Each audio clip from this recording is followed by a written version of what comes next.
Hello students, हमने पिछले video में प्रकाश के अपवर्तन की परिभाषा, प्रकाश के अपवर्तन की परिस्थितियाँ और उसके जो नियम थे, 2 नियम थे, उनके बारे में पढ़ लिया था। आज के वीडियो में हम प्रकाश के अपवर्तन की जो उदाहरण है उनके बारे में हम देखेंगे। तो प्रकाश के अपवर्तन के मुख्य रूप से 3 उदाहरण है वो पूछे जाते हैं परीक्षा में। सबसे पहला जो उदाहरण है वो है सूर्यास्त व सूर्योदय के समय सूर्य का पहले व सूर्य का सूर्योदय से पहले व सूर्यास्त के बाद दिखाई देना।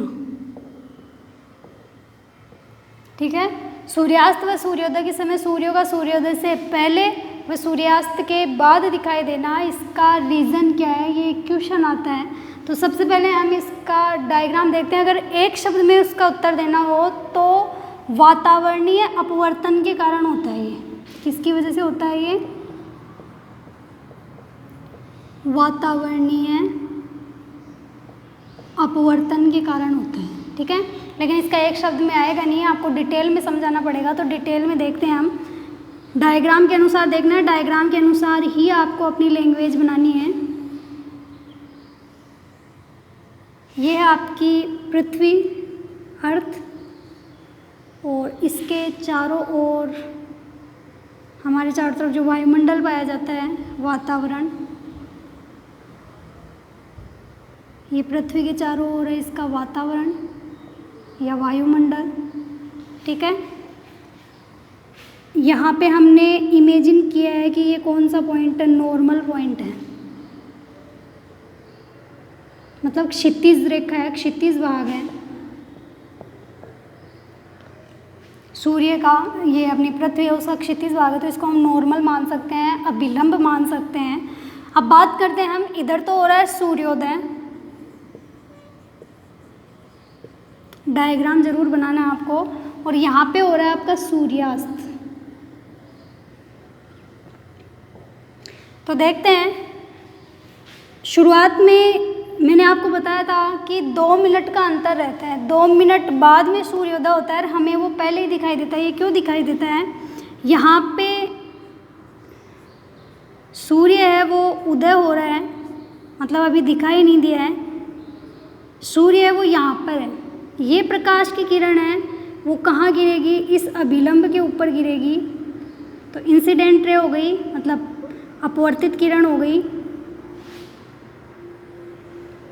ठीक है, और इससे टकराकर दूसरे माध्यम में अपवर्तित हो जाएगी। तो इधर अपवर्तित हुई है, ये इधर से गई, इधर अपवर्तित हुई है, तो यहाँ इसका प्रतिबिंब बनेगा।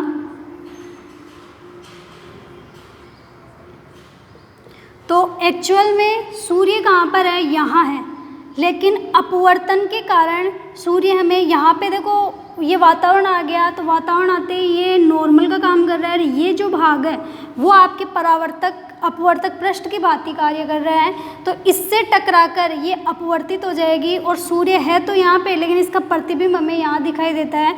तो ये प्रतिबिंब 2 मिनट तक दिखाई देता है। 2 मिनट बाद में ये सूर्य अपनी सही पोजीशन पे आ जाता है। तो ये अंतर कितना होता है? 2 मिनट का अंतर होता है। ठीक है, ठीक वो ही सूर्यास्त के समय होता है। सूर्यास्त के समय एक्चुअल में सूर्य आ जाता है यहाँ पर, सूर्यास्त हो चुका होता है। तो सूर्यास्त होने के बाद में सूर्य यहाँ आ गया, यहाँ से प्रकाश की किरण है वो सेम वैसे ही जैसे उसमें यहाँ आपतित हुई थी, ठीक वैसे ही इसी भाग पर प्रकाश की किरणें हैं वो आपतित होंगी।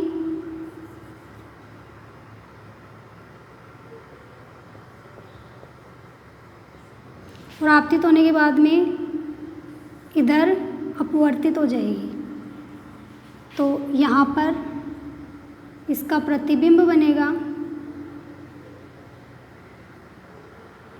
इसमें भी कितना अंतर रहेगा, 2 मिनट का रहेगा। एक्चुअल में वास्तविक स्थिति है सूर्य यहाँ पर है, पर इसका प्रतिबिंब हमें यहाँ दिखाई देता है, तो हमें सूर्य यहाँ दिखाई देता है। तो सूर्यास्त होने के भी 2 मिनट बाद तक हमें सूर्य दिखाई देता है। तो टोटल कितने मिनट बढ़ गए, 4 मिनट हैं वो पूरे दिन में बढ़ते हैं। 2 मिनट है वो सूर्यास्त के समय और 2 मिनट है वो सूर्योदय के समय। हमें सूर्य है वो पहले दिखाई देता है और बाद तक दिखाई देता है। ये जो पोजीशन है वो कौन सी स्थिति है, वास्तविक स्थिति है। और ये आभासी स्थिति है।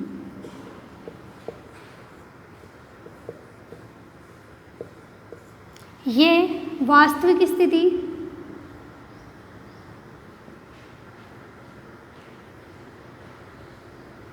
और ये है आभासी स्थिति। ठीक है, तो ये इसका रीज़न है कि हमें किसकी वजह से दिखाई देता है, वातावरणीय अपवर्तन के कारण 2 मिनट पहले और 2 मिनट बाद तक हमें सूर्य दिखाई देता है सूर्योदय व सूर्यास्त के समय। इसका आंसर कंप्लीट हो गया है। नेक्स्ट आपका आता है पूर्ण आंतरिक परावर्तन। पहला उदाहरण सूर्योदय और सूर्यास्त का हो गया और आई होप समझ में भी आ गया होगा आपके कि क्यों दिखाई देता है।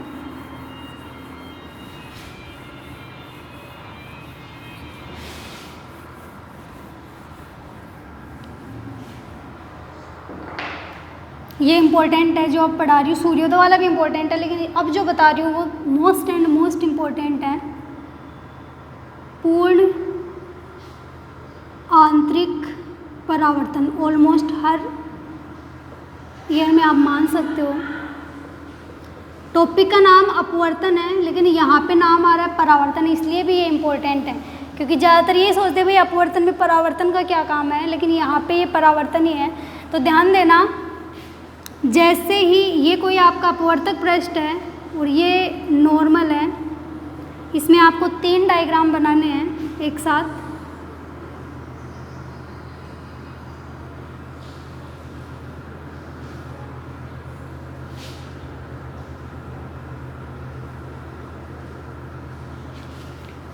ये अभिलंब,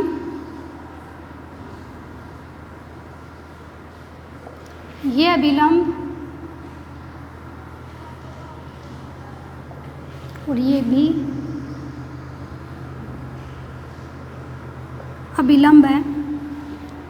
ये मध्य वाला पॉइंट है 0 पॉइंट। ठीक है, इसको आप नाम दे दो O। हमेशा ध्यान रखना पूर्ण आंतरिक परावर्तन वहीं पे होता है जब सघन माध्यम से विरल माध्यम में आती है।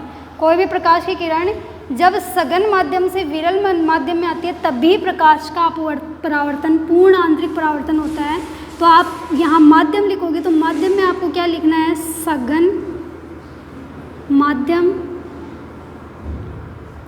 और विरल माध्यम। पहली स्थिति के लिए, दूसरी स्थिति के लिए भी सघन माध्यम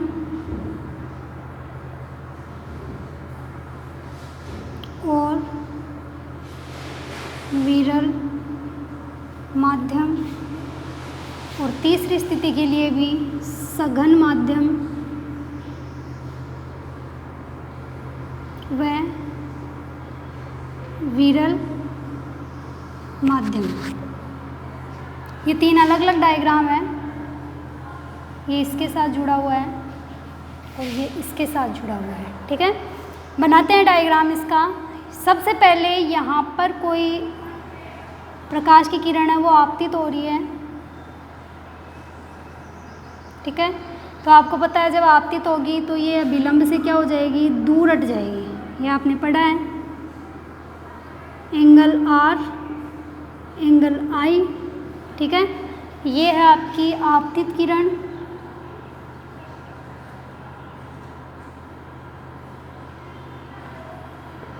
और ये है आपकी परावर्तित किरण।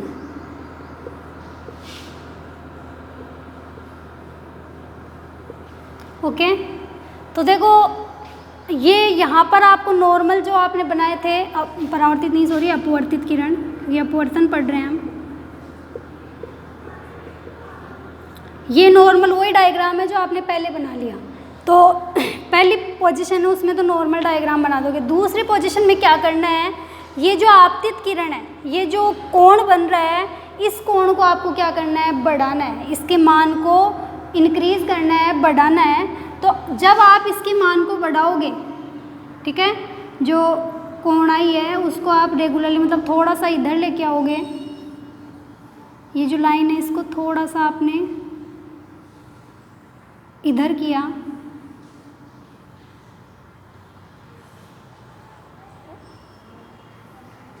यानी इसको बढ़ा दिया। पहले ये थोड़ी इधर थी, अब इसको थोड़ा सा नीचे की तरफ ले आए अपन।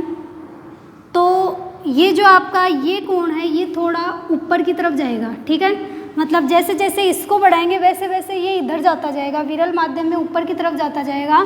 तो एक टाइम ऐसा आएगा जब हम इसको बढ़ाएंगे तो ये जो आपका अपवर्तित किरण है वो यहाँ आ जाएगी, ठीक है, और ये कितने डिग्री का कोण बना लेगी, 90 डिग्री का कोण बना लेगी। ये कितने डिग्री का कोण बना रही है, 90 डिग्री का कोण बना लेगी अभिलंब के साथ। ये किरण अभिलंब के साथ 90 डिग्री का कोण बना लेगी। ये जो कोण है इसको बोलते हैं क्रिटिकल कोण, ठीक है। तो यहाँ से 90 डिग्री का कोण बन गया। अब जैसे जैसे इसको मैं और बढ़ाऊंगी, तो मैंने मान लो इसको थोड़ा सा और बढ़ाया, यहाँ ले आई मैं, तो जैसे जैसे इसको और बढ़ाएंगे वैसे वैसे एक टाइम ऐसा आएगा जब ये अगले दूसरे माध्यम में न जाकर उसी माध्यम में परावर्तित हो जाती है। इसी माध्यम में क्या हो जाती है, परावर्तित हो जाती है। तो ये तो हो जाएगा आपतित किरण,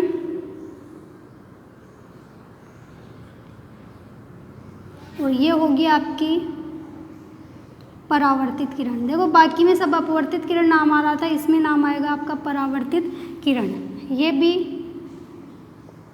अपवर्तित किरण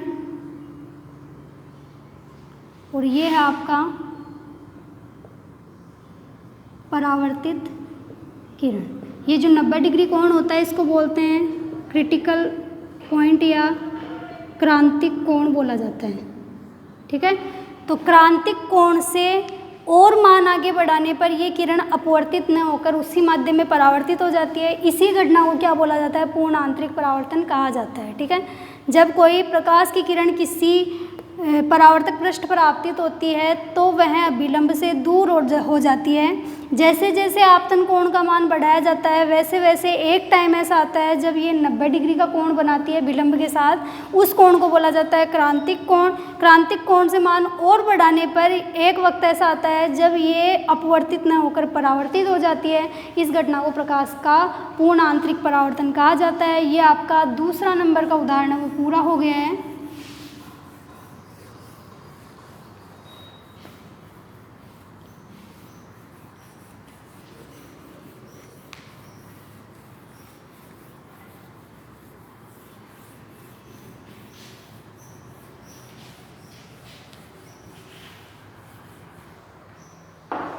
तीसरा उदाहरण है आपका वर्ण विक्षेपण।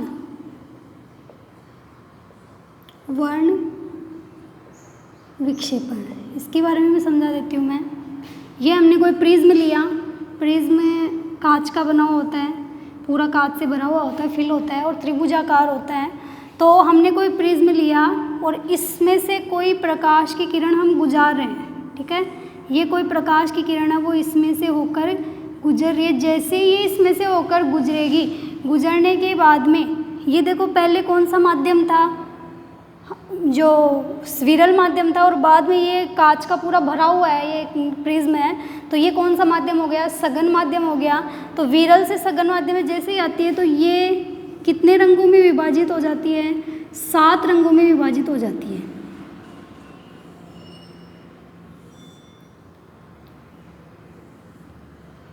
ठीक है। और वो 7 रंग होते कौन से हैं,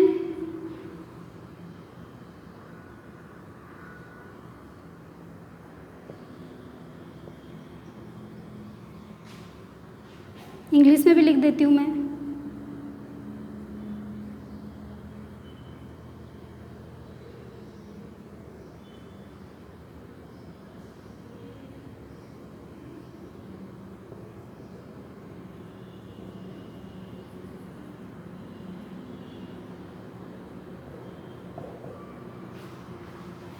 बेजानी है पिनाला इसको बोला जाता है, इंग्लिश का याद रख लेना आप, तो विबग्योर इसको बोला जाता है। अब ध्यान रखना ये नॉर्मल पॉइंट है, जो अभिलंब है वो यहाँ है, तो अभिलंब की तरफ सबसे ज़्यादा कौन सी किरण झुकी हुई रहती है, जो बैंगनी रंग की होती है वो सबसे ज़्यादा झुकी हुई रहती है, और लाल रंग की है वो सबसे दूर होती है। अभिलंब से सबसे दूर कौन सी होती है, लाल रंग की होती है। प्रकाश की जो गति है वो लाल रंग के प्रकाश की गति है वो सबसे ज़्यादा होती है, और बैंगनी रंग के प्रकाश की गति है वो सबसे कम होती है। ठीक है, ये जो आपका स्पेक्ट्रम बन रहा है, ये प्रकाश की किरण है वो 7 रंगों में विभाजित हो रही है, तो जो स्पेक्ट्रम हो रहा है उस पट्टी में पीले रंग को मध्य में माना जाता है। इसके अनुसार आपको नहीं देखना है, पीले रंग को क्या माना जाता है, पट्टी जो स्पेक्ट्रम है उसका कौन सा भाग माना जाता है, मध्य भाग माना जाता है। स्पेक्ट्रम का मध्य भाग कौन सा रंग होता है, कौन से रंग का होता है, पीले रंग का होता है। बैंगनी रंग में प्रकाश का वेग वो सबसे कम होता है, और लाल रंग में प्रकाश का वेग वो सबसे ज़्यादा होता है। बैंगनी रंग है वो सबसे नीचे होता है इस स्पेक्ट्रम में, और लाल रंग वो सबसे ऊपर होता है। सबसे ज़्यादा तरंग दैर्ध्य लाल रंग की होती है, और सबसे कम तरंग दैर्ध्य वो बैंगनी रंग की होती है। तो जब कोई प्रकाश की किरण किसी प्रिज्म में से होकर गुजरती है या विरल माध्यम से सघन माध्यम से होकर गुजरती है, तो यह 7 रंगों में विक्षेपित हो जाती है। इसी घटना को वर्ण विक्षेपण कहा जाता है, और इंद्रधनुष का बनना इसी का उदाहरण है। इंद्रधनुष बनता है वो कौन सी घटना की वजह से बनता है, वर्ण विक्षेपण घटना की वजह से बनता है। ठीक है, इसी के साथ आपके ये तीनों पॉइंट कंप्लीट हो चुके हैं। अब नेक्स्ट वीडियो है उसमें हम लेंसेज के बारे में पढ़ेंगे।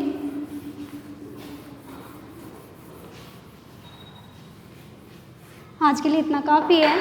कल का अपना टॉपिक रहेगा, जैसे गोलीय दर्पण थे वैसे ही गोलीय लेंस। वही 2 ही तरह के होते हैं, उत्तल लेंस, अवतल लेंस, और जो आप किरण चित्र बनाओगे वो भी इनके लगभग सेम ही रहेंगे। तो नेक्स्ट टॉपिक में ये हमारा रहेगा। आज के लिए इतना काफ़ी, थैंक यू।